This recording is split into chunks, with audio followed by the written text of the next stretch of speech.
வணக்கம். நம்ம இன்னைக்கு போஸ்ட் மார்க்கெட் ரிப்போர்ட்டும் நாளை மார்க்கெட் மண்டே மார்க்கெட் எப்படி இருக்கலாம் அப்படிங்கிற ரிவ்யூவும் பார்த்துடலாங்க. நான் நேற்று மார்க்கெட்டுக்கு கொடுத்துருந்த சப்போர்ட் ரெசிஸ்டன்ஸ் இதுதான். இதில் நான் 3 தான் நான் வந்து ட்ரா பண்ணியிருக்கிறேன். இதுவே நமக்கு போதுமானது. ஓப்பன் ப்ரைஸில் இருந்து மார்க்கெட் வந்து இந்த ப்ளூ லைனுக்கு கீழே சஸ்டெயின் ஆகும்போது நீங்கள் வந்து செல்லு ஸ்டார்ட் பண்ணிட்டாங்க. அங்கிருந்து மார்க்கெட் வந்து 3வது சப்போர்ட்டுக்கு ஃபர்ஸ்டே வந்துட்டாரு நியர்பை.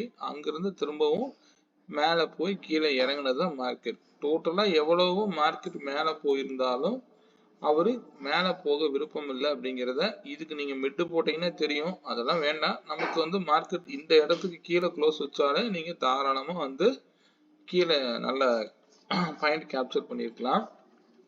இதை விட நான் வந்து உங்களுக்கு டைமிங் சொல்லிக்கிட்டே இருப்பேன். அதை நம்ம ஆப்ஷன் சார்ட்ல நம்ம பார்த்துடலாங்க. சரிங்களா? ஸோ ஓகே, இப்பொழுதைக்கு மார்க்கெட்டு இன்னைக்கு ஃபுல்லாக வந்து டவுன் ஆக்கியிருக்காங்க அப்படிங்கிறத நம்ம பார்த்தோம். ஆப்ஷன் ப்ரீமியத்தில் நம்ம செக் பண்ணிடுவோம். நான் கொடுத்துருந்த ஸ்ட்ரைக் ப்ரீமியம் பார்த்தீங்கன்னா ஃபர்ஸ்ட் நான் எடுத்தது காமிச்சிடறேன். நம்ம வேல்யூஸ் படி எடுத்திருந்தது 25,350 கால் ஆப்ஷனும் 450 புட் ஆப்ஷனும் நம்ம எடுத்திருந்தோம். இதுபடி நீங்க பார்த்தீங்க அப்படின்னா மார்க்கெட் வந்து 138க்கு மேலே யார் இருக்காங்களோ அவங்க தான் மார்க்கெட்டு. இன்னைக்கு மார்னிங் வந்து ஃபோர்த்து கேண்டில் 138 விட்டு கொடுத்தாரு கால் ஆப்ஷனு. அங்கிருந்து மார்க்கெட் கண்டினியூ ஃபாலு. தேர்டு சப்போர்ட்டுக்கு கீழே வராமல் இருந்தாரு. அதை உடைக்கும் போது பெரிய லெவலில் இன்னைக்கு ஃபால் வந்து கால் சைடு ஏற்பட்டிருக்கு. அதுவே புட் ஆப்ஷனை பொறுத்த வரைக்கும் 138ல காலையில சப்போர்ட் எடுத்துட்டு போனவர் மார்க்கெட்டு கிட்டத்தட்ட 222ங்கிறது முன்னாடியே ரீச் ஆயிட்டாரு. ஆனா ஃபுல் டார்கெட் அடிக்காம இருந்தாரு. கீழே திரும்பவும் வந்தவர் அங்கிருந்து மார்க்கெட்டு அகெயின் பெரிய அப் ட்ரெண்ட் கிட்டத்தட்ட ஒரு 320 ரூபா வரைக்கும் போயிருப்பாரு. செக் பண்ணி பாருங்க தெரியும். ஸோ நம்ம இவ்வளோலாம் நம்ம டீப்பா பார்க்கறத விட நான் சில டைமிங் சொல்லியிருப்பேன். நீங்க அந்த டைம்ல போய் என்ட்ரி எடுத்திருந்தீங்க அப்படின்னாலுமே உங்களுக்கு கிராஜுவலான நீட்டா டீசென்டான ப்ராஃபிட் உங்களுக்கு கிடைச்சிருக்கும். அதுல நான் சொன்ன டைம் பார்த்தீங்கன்னா 2-3 ஹை பார்த்தீங்க அப்படின்னா 170.9ங்க. இந்த ஹைக்கு கீழே போகும்போது நீங்க புட் ஆப்ஷனை பார்த்துருக்க முடியாது, கரெக்ட் தான். ஆனா இந்த 171.9 அப்படிங்கிற பிரைஸுக்கு வந்த பொழுதெல்லாம் நீங்க எடுக்கலாம். ஏன்னா இந்த இடத்துல நீங்க வேல்யூ மேக்ஸ் வேல்யூ அந்த வேல்யூ எல்லாம் தேவையே இல்லை. பிரேக் அவுட் இந்த இடத்துல கொடுத்துட்டாங்க. திரும்பவும் அந்த பிரைஸுக்கே வந்து தான் எடுத்துட்டு போறாரு. கடைசியா பாத்தீங்க அப்படின்னா 3 மணிக்கு முன்னாடி கூட 171 வந்துட்டு தான் இவ்வளவு பெரிய ரேலி நமக்கு இங்கே கிடைச்சிருக்கு. ஸோ நான் ஏன் சொல்லிக்கிட்டே இருக்கேன், நீங்க 2-3 அப்படிங்கிற டைமிங்னா அந்த டைம்ல பார்க்க கூடாது. அந்த பிரேக் அவுட் எப்ப கிடைக்குதோ அப்பதான் நம்ம வந்து எடுக்கணும். சரிங்களா? ஸோ இன்னைக்கு எடுத்திருந்தீங்கன்னாலும் நல்ல ஜாக்பாட்டான ப்ராஃபிட். அதுவே 1139 செக் பண்ணி பார்க்கலாங்க. 1139 வந்து ஹை என்ன? 1139 இதுதான் ஹைங்க. 87.2. என்னுடைய இங்க பாருங்க சப்போர்ட்டுக்கிட்டே இருக்குது. இங்க எடுத்தீங்க அப்படின்னா 97 டார்கெட்டுங்க. 97 கொடுத்துட்டாரு. மினிமம் டார்கெட் 10 பாயிண்ட் நான் சொல்லியிருக்கிறேன். அது வந்து கொடுத்துட்டாரு. திரும்பவும் எப்போலாம் இங்க வராரோ அப்போலாம் வந்து நீங்க மார்க்கெட் வந்து மேலே போயிருக்கிறத பார்த்துருக்க முடியும். மற்ற டைம்ல உங்களுக்கு எடுக்கலைன்னாலும் இந்த டைம்ல உங்களுக்கு ஈஸியா கேப்சர் பண்ணியிருக்கலாங்க. ஸோ அதனாலதான் சொல்றேன், டைம் வந்து எதுக்காக நான் சொல்றேன் அப்படிங்கிறது உங்களுக்கு புரியும்னு நான் நம்புறேன்.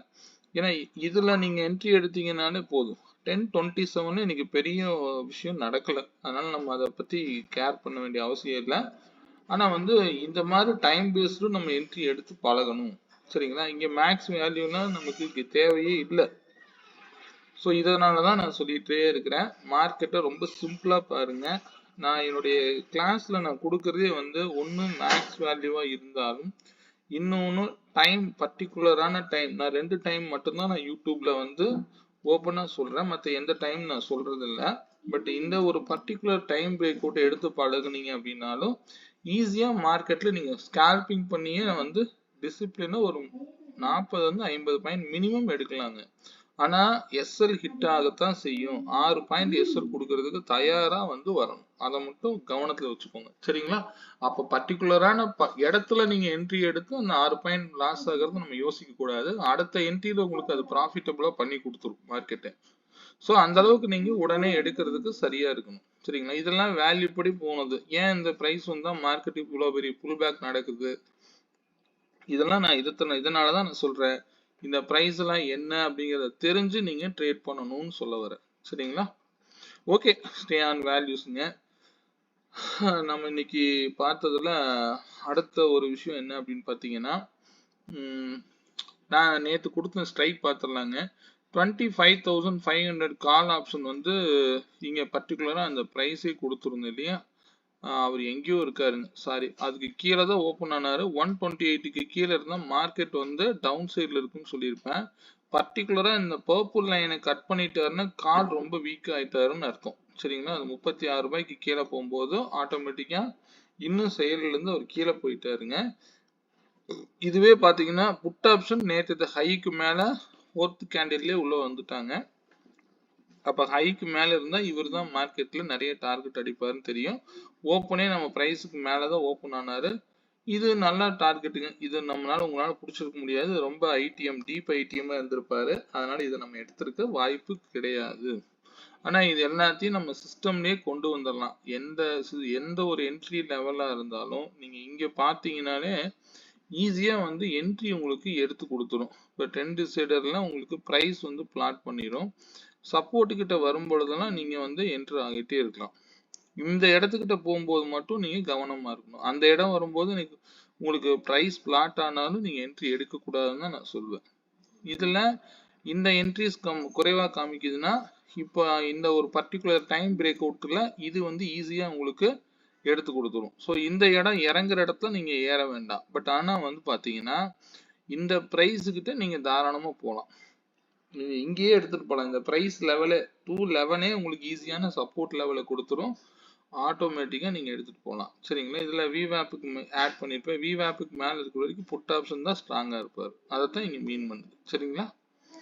ஓகே, இது அடுத்தது நம்ம நாளை மண்டே மார்க்கெட் எப்படி இருக்கலாம்னு ஒரு ரிவ்யூ பார்த்துடலாங்க. இப்பொழுதைக்கு மார்க்கெட்டுடைய லெவல்ஸ் பார்த்தீங்க அப்படின்னா கீழே நல்லா இறங்கியிருக்காங்க. அதாவது போன மாதம் ஓப்பன் ப்ரைஸுக்கு கீழே தான் க்ளோஸ் வச்சிருக்கிறாங்க. க்ளோஸை பொறுத்த வரைக்கும் இது வந்து நெகட்டிவ் தான். நெகட்டிவ் தான். இதில் வந்து எந்த ஒரு மாற்றமும் இல்லை. நான் நேற்று என்ன சொல்லியிருந்தேன், கீழே நேற்று லோவை கட் பண்ண கண்டிப்பாக வந்து 333 வரைக்கும் மினிமம் வரும் அப்படிங்கிறத சொல்லியிருப்பேன். அது நடந்துருச்சு. இது போக இது இல்லாம இன்னைக்கு இன்னுமே நல்லாவே டவுன் ஆயிருக்கு. அது வந்து நீங்க பாத்தீங்கன்னாலே தெரிஞ்சிருக்கு. இது வந்து ஒன் டைம், அதாவது 3 o'clock நடந்த டவுன். இதை நம்மளால வந்து கேப்சர் பண்ணியிருக்க முடியாது. ஸோ ஓவரால் மார்க்கெட்டை பொறுத்த வரைக்கும் இப்போதைக்கு நெகட்டிவ்ல தான் இருக்கு அப்படிங்கிறது நமக்கு தெளிவா தெரியுது. மண்டே மார்க்கெட்டை பொறுத்த வரைக்கும் இந்த மாதம் வந்து முடிஞ்சிருச்சு. இந்த மாதத்தினுடைய high low close pivot value எடுத்து பாருங்க. பிவோட் வேல்யூ பார்த்தீங்க அப்படின்னா 25,365 அப்படிங்கிறது கிடைக்குது. இந்த பிரைஸுக்கு மேலே போனாதான் இனி மார்க்கெட்டு அப் ட்ரெண்ட். அதை நல்லா கவனத்தில் வச்சுக்கோங்க. சரிங்களா? அப்போ இங்கிருந்து போனால் மார்க்கெட் எது வரைக்கும் போகலாம் அப்படிங்கிறது நான் ஆல்ரெடி உங்கள் வீடியோவில் நான் ஷேர் பண்ணிட்டேன். 26,158 வந்தால் செல் ஆகிறதுக்கு உண்டான வாய்ப்புகள் இருக்கு. ஏன்னா இயர்லி ஓப்பன் ப்ரைஸ் இந்த இடத்துல இருக்கு. ப்ரீமியம் பேஸ்ல எடுக்கக்கூடிய கால்குலேஷன் வேல்யூங்க இது வந்து மார்ச் மாதத்தினுடைய ப்ரீமியம் லெவலை பேஸ் பண்ணி எடுக்கக்கூடிய ஒன் ஆஃப் த கால்குலேஷன் தான். நான் ஒரு இன்னொரு கால்குலேஷன் இருக்கு, என்ன ரேஞ்சஸ்ல மார்க்கெட் இருக்கும் அப்படிங்கிறத நான் எடுத்து சொல்லுவேன். அது நான் உங்களுக்கு வந்து சொல்லிடுற வேல்யூ என்ன அப்படிங்கிறத. ஸோ நீங்களே வந்து அந்த சப்போர்ட் ரெசிஸ்டன்ஸ் எல்லாம் வந்து மந்த்லிக்கு நீங்களே போட்டு வச்சுக்கோங்க. இந்த மாசம் வந்து ரொம்ப பெரிய பாயிண்ட்ஸ் வந்து ரேஞ்ச் காமிக்கும். ஆனா நீங்க வந்து இதுல மிட் போட்டு வச்சுக்கோங்க. ஓப்பன் பிரைஸ்ல இருந்து நான் சொல்ற மாதிரி செஞ்சுக்கோங்க. இதுவே கீழே இறங்குற மாதிரி இருந்தா மினிமம் இந்த மாதத்தினுடைய லோ வரைக்கும் கூட வரலாம். அவ்வளவு விடுறாங்கன்னு தெரியாது. ஒரே நாள்ல கிடைக்க வாய்ப்பு இல்லை. அதனால வந்து 24,648 வரைக்கும் கூட வர்றதுக்கு வாய்ப்புகள் இருக்குங்க. அது வந்து இப்போதைக்கு ஏன்னா நியூஸ் வந்து நெகட்டிவா இருக்கிறதுனால இந்த நியூஸுக்காக நிறைய ஒரு பிரேக் அவுட்டுக்காக வெயிட் பண்ணிட்டு இருந்தது, கிடைச்ச மாதிரி தெரியுது. அதனால வந்து மார்க்கெட் நல்லா டவுன்ஃபால் ஆயிருக்கு. இப்ப கீழே இறங்குனா மேக்சிமம் வந்து 24,648 வரைக்கும் கூட இந்த மாதம் வரலாம். அது நாளைக்கே நடக்குமா அல்லது ஏன் மேல போயிட்டு கூட கீழே இறங்கலாம். அதனால அது நம்ம கையில இல்ல. Stay on values. எப்பவும் மார்க்கெட்டை வேல்யூஸ் படி பார்த்து பழகுங்க. அதுதான் நல்லது. சரிங்களா? ஸோ இப்படி போன மார்க்கெட்டு நான் போன மாசம் என்ன சொல்லியிருந்தேனோ அது வந்து இப்போ வரைக்கும் அதுதான் நடந்துட்டு இருக்குது. நீங்க மார்க்கெட்டை டெய்லி பார்க்கும்போது தெரியும். ஆனா நம்ம ஆப்ஷன் பையர் பொசிஷனலா ட்ரேட் பண்ணக்கூடாது. டெய்லி மார்க்கெட் ப்ரைஸுக்கு தகுந்த மாதிரி நம்மளை மாத்திக்கிட்டு ஒரு ஸ்கேல்பிங் பண்ணிட்டு வெளியில வர கத்துக்கோங்க. எப்பவுமே நம்ம வந்து எடுத்து பார்க்கும்போது 100 ரூபாய்க்கு நம்ம வாங்கின பிரீமியம் நம்ம 96 ரூபா போகுதுன்னு கொடுத்துருக்கலாம். ஆனா மார்க்கெட் முடியும் போது 130 ரூபா, 180 ரூபா, 200 ரூபா கூட இன்னைக்கெல்லாம் 300 ரூபாய்ன்னு கூட முடிஞ்சிருக்கும். அதை நினைச்சு நம்ம வந்து வருத்தப்படக்கூடாது. ஏன்னா நம்ம வந்து பொசிஷனலா இப்படி வச்சிருக்கலாமே, அப்படி வச்சிருக்கலாமே, அதெல்லாம் யோசிக்க கூடாதுங்க.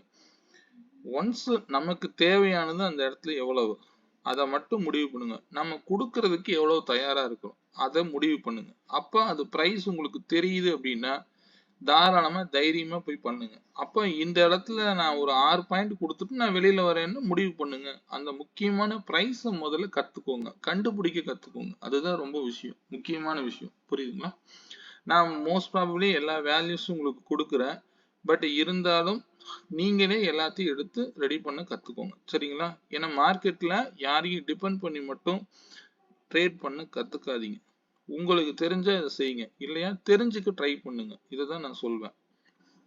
ஓகே, இப்போதைக்கு மண்டே மார்க்கெட் பொறுத்த வரைக்கும் மண்டே மார்க்கெட்டுடைய ரேஞ்சுங்கிறது 87 பாயிண்ட்ஸ் அப்படிங்கிற ரேஞ்சில் இருக்கு. எங்க ஓப்பன் கிடைக்குதோ அங்கிருந்து 87 பாயிண்ட்ஸ் அப்படிங்கிற ரேஞ்சில் ஒரு 4 சப்போர்ட் போட்டுக்கோங்க. நான் 87 பாயிண்ட்ஸ்க்கு மேலே ஒரு 4 ரெசிஸ்டன்ஸ் போட்டுக்கோங்க, போதுமானது. ஓப்பன் ப்ரைஸில் பிளாக் லைனை வச்சுக்கோங்க. ஸோ இந்த மந்த் ஓப்பன் அப்படிங்கிறது இனிமேல் இன்வேலிடு, இதை நான் எடுத்துருவேன். ஏன்னா மற்ற எல்லா சப்போர்ட்டையும் தூக்கி ஓரமாக வச்சுருக்கேன்.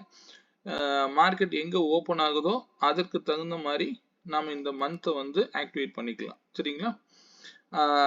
மண்டே மார்க்கெட் பொறுத்த வரைக்கும் எனக்கு தெரிஞ்சு மார்க்கெட் வந்து 365 கூட போகலாங்க. ஏன்னா இது வந்து டிசைடிங் ஃபேக்டரா இருக்கு. நான் மினிமம் எதிர்பார்க்கக்கூடிய பிரைஸ் லெவல் அப்படிங்கிறது என்ன அப்படிங்கிறத பார்த்துறேன். மினிமம் பார்த்தீங்க அப்படின்னா எனக்கு தெரிஞ்சு மார்க்கெட் வந்து இந்த ஸ்விங் லோ வரைக்கும் வர்றதுக்கு வாய்ப்புகள் அதிகங்க. அது வந்து மார்க்கெட் வந்து நியூட்ரலா ஓப்பன் ஆகும் பட்சத்துல இந்த ஸ்விங் லோவை மார்க் பண்ணிக்கோங்க. இந்த ஸ்விங் லோ வரைக்கும் மினிமம் போறதுக்கு உண்டான வாய்ப்புகள் இருக்கு. 25,269 எடுத்துக்கலாமா? இந்த லோ எடுத்துக்கலாங்க. 272ன்னு வச்சுக்கோங்க. இந்த லோ வரைக்கும் வர்றதுக்கு, அல்லது 68ன்னு வச்சுக்கோங்க. இது வரைக்கும் மினிமம் நியூட்ரலா ஓப்பன் ஆகி மார்க்கெட் ரன் ஆகக்கூடிய பட்சத்துல இது வரைக்கும் ஒரு புல் பேக் கிடைக்கிறதுக்கு வாய்ப்புகள் இருக்கு. இப்படி கிடைக்கிற புல் பேக் சஸ்டெயின் ஆகக்கூடிய பட்சத்துல மார்க்கெட் வந்து 25,365 கூட நமக்கு போகலாம். அது மண்டேவே நடக்கணுங்கிற அவசியம் இல்லை. ஆனா ரேஞ்ச் கொஞ்சம் அதிகமா இருக்கு. ஏன்னா இவ்வளவு பெரிய ரேஞ்ச் கிடைச்சிருக்கிறதுனால 87 பாயிண்ட்ஸ் அப்படிங்கிற ரேஞ்ச் கிடைச்சிருக்கு. ஆனா அதுக்காக மேல போறதெல்லாம் நம்ம அப் ட்ரெண்ட்னு எடுத்துக்கூடாது. இந்த பிளைண்ட் ட்ரேடை அவாய்ட் பண்ணுங்க. நியூஸ் பேஸ்டும் ட்ரேட் பண்ணாதீங்க. லெவல்ஸை கரெக்டாக மெயின்டைன் பண்ணுங்க, அதுவே போதுமானது. இந்த லோவை கட் பண்ணக்கூடிய பட்சத்தில் ஃபர்தரா ஃபால் இருக்கு அப்படிங்கிறத எடுத்துக்கலாம். சரிங்களா? அப்போ இந்த லோ ரொம்ப முக்கியமாக நோட் பண்ணிக்கோங்க. இந்த லோவை கட் பண்ணால் கால் சைடு போகாதீங்க. சரிங்களா? ஆனா வந்து 25,272 வரைக்கும் 68ன்னு எடுத்துக்கலாம், அல்லது 72 இந்த பிரைஸ் லெவலை மார்க் பண்ணிக்கிட்டு இது வந்து டிசைடிங் ஃபேக்டரா இருக்கிறதுக்கு அதிக வாய்ப்புகள் இருக்கு. இந்த ஸ்விங் லோவை கட் பண்ணி மேல போகக்கூடிய பட்சத்துல இந்த ஸ்விங் ஹை வந்து ஃபர்ஸ்ட் டார்கெட்டா இருக்கும். 352 அப்படிங்கிறது ஃபர்ஸ்ட் டார்கெட்டா இருக்கலாம். அப்ப இங்கிருந்து போகும்போது எங்க மார்க்கெட் ஓபன் ஆகுதோ அந்த பிரைஸ்ல இருந்து இதை மார்க் பண்ணிக்கோங்க முக்கியமா. சரிங்களா? அதுக்கப்புறம் 87 பாயிண்ட்ஸ் அப்படிங்கிற ரேஞ்சை நோட் பண்ணிக்கோங்க, அதுவே போதுமானது. சரிங்களா? அது போல மந்த்லி லெவலை பொறுத்த வரைக்கும் 462 புள்ளிகள் அப்படிங்கிற ரேஞ்சில் மார்க்கெட் வந்து மந்த்லி லெவலா இருக்கு. அப்போ மண்டே ஓப்பன் வந்து ரொம்ப முக்கியம். அதை மந்த் ஓப்பனாகவும் நீங்க அப்படியே ஃபிக்ஸ் பண்ணிக்கோங்க. அந்த பிரைஸ்ல இருந்து 462 புள்ளிகள், கிட்டத்தட்ட 231 பாயிண்ட்ஸ் அப்படிங்கிற ரேஞ்சு நீங்க மார்க் பண்ணி வச்சுக்கோங்க. ஏன்னா 462 பாயிண்ட் ஒரு நாள் நடக்கக்கூடியது இல்லை. அதனால 231 அப்படிங்கிறத ஆரஞ்சு லைனை மாத்தி அதுக்கு பக்கமா ஒரு ரெசன்ஸ் மட்டும், சப்போர்ட் ரெசன்ஸ் நீங்களே இந்த மந்த் ஆக்டிவேட் பண்ணி பாருங்க. மார்க்கெட் என்ன நடக்குதுன்னு தெரியும். ஆனா என்னதான் நம்ம இண்டெக்ஸ்ல லைன்ஸ் போட்டாலும் ஆப்ஷன் பிரீமியத்துல நம்ம அணுக கத்துக்கணும். நம்ம இன்ட்ராடே ட்ரேடர் அப்படின்னா நம்ம ஆப்ஷன் பிரீமியத்துல தான் இதெல்லாம் வந்து யோசிக்கணும். சரிங்களா? அதனால நீங்க வந்து 462 பாயிண்ட் அப்படிங்கிற ரேஞ்ச் வந்து போட்டு வச்சுக்கோங்க. இப்போதைக்கு பார்த்துக்கலாம். ஆனா இப்போதைக்கு மார்க்கெட் டவுன்ல இருக்கு அப்படிங்கிறது கிளாரிட்டி இருக்கு. அதிகபட்சம் வந்து 24,772 அல்லது இயர்லி பிவோட் இருக்கு. திரும்ப இதுக்கு கீழே வரணும் அப்படின்னா 648 வந்து கூட மார்க்கெட்டு அப் ட்ரெண்ட் போகலாம். அப்போ அது வரும்பொழுது பார்த்துக்கலாம். இந்த லோவை கட் பண்ணா நம்ம வந்து என்ன எடுத்துக்கலாம், ஃபர்தரா வந்து டவுன் ஆகும்னு எடுத்துக்கலாம். ஆனா இப்படியே வந்து டவுன் ஆக வாய்ப்பு கிடையாது. பொசிஷனலா வந்து பிளைண்டா எதையும் எடுத்து வைக்காதீங்க. சரிங்களா? என்னதான் நியூஸா இருந்தாலும் நமக்கு அது தேவையில்லை. ஏன்னா இந்த மாதிரி போன மார்க்கெட்டு நான் எல்லா நாளும் சொல்லிட்டே தான் இருப்பேன். இந்த பில்டிங் வந்து ஸ்ட்ராங் கிடையாது. டெஸ்ட் பண்ணி மார்க்கெட் என்னைக்கு போகுதோ அந்த மாதிரி மார்க்கெட்டை தான் நம்ம கையால கத்துக்கணும். இந்த மாதிரி ஓவராலா திடீர்னு ஒரு பூம் ஆகிறதெல்லாம் வந்து தேவையில்லை நமக்கு இது. சரிங்களா? நம்ம இதை வந்து படிப்படியா ஏற கத்துக்கணும். அப்போ படிப்படியா போனாதான் இந்த பில்டிங் ரொம்ப ஸ்ட்ராங்கா இருக்கும். அதுதான் நான் சொல்லிக்கிட்டே இருப்பேன். இந்த போன மாதம் வேல்யூ இவ்வளவு தூரம் மேல போயிருக்கும் போது நான் இதைத்தான் சொன்னேன். இது வந்து மார்க்கெட் வந்து இப்படி போனா அந்த சஸ்டெயின் ஆகாது அப்படிங்கறத நான் கிளியரா சொல்லிக்கிட்டே இருக்கேன். சரிங்களா? ஏன்னா ஒரு மார்க்கெட் ஆனது ஒவ்வொரு ஸ்டெப்லயும் கீழே இருந்து மேல போனாதான் அந்த படி வந்து ரொம்ப ஸ்ட்ராங்கா அமையும் அப்படிங்கிறது தான் என்னுடைய கருத்து. நான் பார்த்த பார்வையில மார்க்கெட்டை நான் இப்படிதான் பாக்குறேன். அதைத்தான் நான் உங்களுக்கு சொல்லிட்டு இருக்கேன். சரிங்க? ஸோ அதுக்காக நம்ம வந்து கால் ஆப்ஷன் எடுத்து வைங்கன்னு சொல்ல வரல. இது வந்து பார்த்தீங்கன்னா ஓப்பனை பொறுத்து திரும்பவும் இது சஸ்டெயின் ஆகுமா ஆகாதா அப்படிங்கிறது நமக்கு தெரியும். ஓப்பன் நியூட்ரலா இருக்கா அல்லது இன்னும் நியூஸ் வந்து ரொம்ப மோசமா இருக்கு அப்படின்னா இன்னும் வந்து கேப் டவுன் கிட்டத்தட்ட 500,000 பாயிண்ட் கூட கிடைக்கலாம். அது நமக்கு தெரியாது. அது வந்து பாத்தீங்கன்னா நம்மளுடைய அசம்ஷன்னு சொல்லலாம். அப்படி நம்ம ட்ரேட் பண்ணக்கூடாது. நம்ம முறையா தெரிஞ்சு ட்ரேட் பண்ணுங்க. சரிங்களா? ஓகே. 25,150 கால் ஆப்ஷன் 195க்கு மேல இருந்தா மார்க்கெட் அப் ட்ரெண்ட்ல இருக்குங்கிறது இண்டிகேட் பண்ணுது. இந்த பிரைஸை ட்ரிகர் பண்ணுதா அல்லது க்ளோஸ் வைக்குதான்னு கவனிச்சுக்கோங்க. ஏன்னா இதை க்ளோஸ் வச்சா இதுக்கு மேல போக முடியும்னு அர்த்தம். ட்ரிகர் பண்ணா இதுக்கு மேல போக முடியாதுன்னு அர்த்தம். இதை நல்லா கவனத்துல வச்சுக்கோங்க. சரிங்களா? ஸோ இந்த ப்ரைஸ் லெவல்ஸ்லாம் நீங்க மார்க் பண்ணிக்கோங்க. அதிகபட்சம் 195 போனா, ஏன்னா இந்த ரேஞ்ச் எல்லாமே கொஞ்சம் அதிகமாக தான் இருக்கும். பாயிண்ட்ஸ் எல்லாம் 87 பாயிண்ட்ஸ் அப்படிங்கிறப்போ நமக்கு இன்னும் கொஞ்சம் பாயிண்ட்ஸ் அதிகமாக கிடைக்கும். பார்த்து கவனமா ட்ரேட் பண்ணுங்க மண்டே மார்க்கெட்டை பொறுத்த வரைக்கும். அதே போல 25,300 புட் ஆப்ஷன் 107க்கு மேல இருந்தா மார்க்கெட் டவுன் டர்ன்ல இருக்குங்கிறது இண்டிகேட் பண்ணுது. அப்ப மார்க்கெட் எங்க ஓபன் ஆகுது, ப்ரீவியஸ் டே அதாவது இன்னைத்த ஹைக்கு மேல ஓபன் ஆச்சு அப்படின்னா மார்க்கெட் 255 அண்ட் 276 வரைக்கும் டார்கெட் அடிக்க வாய்ப்பு இருக்கு. ஆனா ஒருவேளை மார்க்கெட் நியூட்ரலா ஓபன் ஆகக்கூடிய பட்சத்துல இந்த மார்க்கெட் வந்து திரும்பவும் இது கீழே இறங்கவும் வாய்ப்பு இருக்கு. அப்ப 108ங்கிற பிரைஸுக்கு வந்தா வாங்குங்கன்னு அர்த்தம் இல்ல. இந்த பிரைஸ் வந்துட்டு திரும்பவும் மேல போக முடியுதா அல்லது ரிஜெக்ஷன் ஆகி கீழே இறங்குதா அப்படின்னு பாத்துக்கோங்க. சரிங்களா? ஆனா இந்த பிரைஸ் இது தாண்டும் பொழுது கண்டிப்பா வந்து பாத்தீங்க அப்படின்னா இந்த பிரைஸ் கீழே இறங்குதான் ஆகணும். அப்ப இறங்குனா 88, 90, 70 கூட வரலாம். அது நம்ம கையில இல்ல. Stay on values. இந்த பிரைஸ் லெவல்ஸ் மட்டும் நீங்க மார்க் பண்ணிக்கோங்க. இதுவே போதுமானது. அதிகபட்சம் இது 50 ரூபாய்க்கு கட் பண்ணாத வரைக்கும் மார்க்கெட் வந்து இது சஸ்டெயின் ஆகும். 50 ரூபாய்க்கு கட் பண்ணிருச்சுன்னா நீங்க புட் சைடு பார்க்க வேண்டிய அவசியமே இல்லை. ஒன் சைடு மார்க்கெட்டை கால் சைடு மட்டும் ஃபோக்கஸ் பண்ண பாருங்க. சரிங்களா? அதனால ஸ்டே ஆன் வேல்யூஸ்ங்க. மார்க்கெட்டை ரொம்ப சிம்பிளா பாருங்கன்னு நான் சொல்லிக்கிறேன். நான் இன்னும் இந்த வீக் நாளைக்கு முடிஞ்ச நான் ஒரு ப்ராப்பரான வீடியோ, அதாவது இந்த டைம் பிரேக் அவுட்டை எப்படி எடுக்கலாம், எப்படி எடுத்திருக்கணும் அப்படிங்கிறத பத்தியும் நான் சொல்லித்தரேன். சரிங்களா? அது உங்களுக்கு ரொம்ப யூஸ்ஃபுல்லா இருக்கும். அந்த மாதிரி தனியா வீடியோ நான் டைம் கிடைக்கும் போது நான் போடுறேன். சரிங்களா? இது வந்து இந்த பொசிஷனல் வேல்யூவை மந்த்லியில மார்க் பண்ணி வச்சுக்கோங்க. மந்த்லி லெவல்ஸ் நான் சொல்லிட்டேன். வீக்லி லெவல்ஸ் தேவைப்படாதுன்னு நினைக்கிறேன். மண்டே லெவல்ஸும் நான் உங்களுக்கு சொல்லிட்டேன். மந்த்லி லெவல் 462 மறந்துடாதீங்க. சரிங்களா? ஓகே.